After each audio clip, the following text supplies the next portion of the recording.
नमस्कार मित्रांनो, ठरलं तर मग या मालिकेच्या 13 तारखेच्या प्रोमोमध्ये आपण पाहणार आहोत. तत्पूर्वी आपण पाहणार आहोत सायलीला डिस्चार्ज मिळालेला असतो आणि सर्वजण हॉलमध्ये सायलीशी गप्पा मारत असतात, परंतु अर्जुनचा जीव वरखाली होत असतो. त्याला रूममध्ये घेऊन जायचं असतं सायलीला. तर आता तो उगाचच म्हणतो की सगळेजण तुझ्याशी गप्पा मारत बसतील, मग तुला त्रास होईल.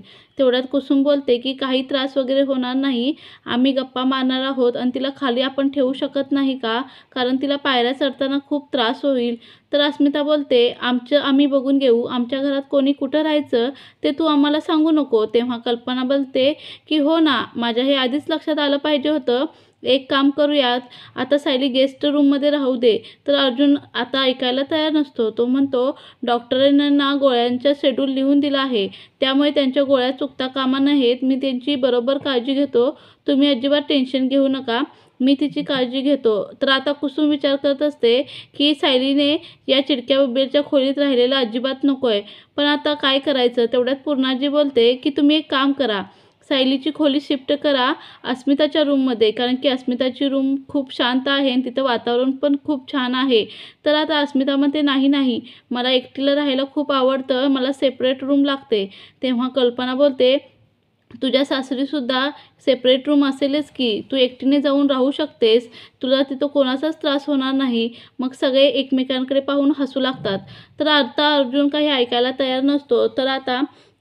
तर आता सायली म्हणते की मी वरती रूममध्ये जाऊन बसते. तर आता अर्जुन तिला अलगद हात देतो आणि कमरेत हात घालतो आणि हळूवार वर नेत असतो. परंतु आता कमरेला हात घातलेला कुसुमला काही आवडत नाही. ती मनातल्या मनात म्हणते की पहिला तो हात काढ, नाहीतर बघ तो काही तुझा खरा नवरा नाही सायली, असं ती मनातल्या मनात म्हणत असते. तर इकडे नागराज अण्णांवरती फारच चिडलेला असतो. तो म्हणत असतो की साधा उंदीर पकडायची लायकी नाही आहे तुझी. तेव्हा प्रिया बोलते तुम्ही जरा दोघं शांत बसा आणि त्या सायलीचं काय करायचं त्याचा विचार करा. तर आता थोड्या वेळाने सायलीला बाथरूमला आलेलं असतं, त्यामुळे ती जागेवरून तिला हालता येत नसतं, तिला आधाराची गरज असते. तितक्यात आता शेजारी अर्जुन असतो, ते पाहतो आणि पळत जाऊन तिला आधार देतो आणि तिच्या कमरेत हात घालून तिला जवळ घेतो. तर हे सर्व आता कुसुम पाहते आणि येते आणि म्हणते काय चाललं आहे तुमच्या दोघांचं, तुम्ही दोघं खरे नवरा बायको नाहीत, सोड तिला पहिला, असं आता कुसुम म्हणते. आता तो म्हणतो की मी तिला सावरलं, ती पडत होती म्हणून मी तिला आधार दिला. कुसुम बोलते की आधी बाजूला हो, तिला वॉशरूमला मी घेऊन जाते. सायली बाथरूममध्ये गेल्यानंतर कुसुम अर्जुनला धमकीच देते, सायलीपासून लांब राहायचं, सारखं तिच्याजवळ जायचं नाही.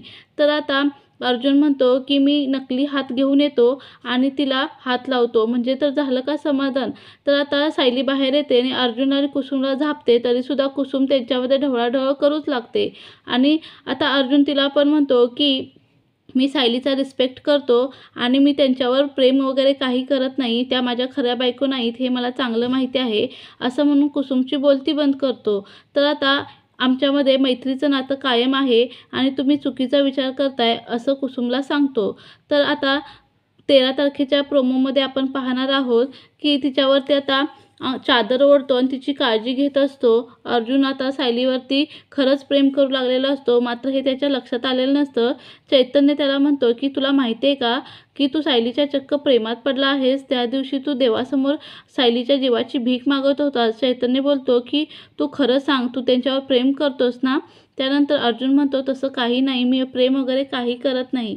तर 13 तारखेच्या प्रोमोमध्ये नक्की काय होणार हे पाहणं नक्कीच इंटरेस्टिंग होणार आहे. त्यासाठी आपल्या चॅनेलला नक्की सबस्क्राईब करा आणि व्हिडिओ आवडल्यास कमेंट बॉक्समध्ये आपली प्रतिक्रिया नक्की कळवा. धन्यवाद.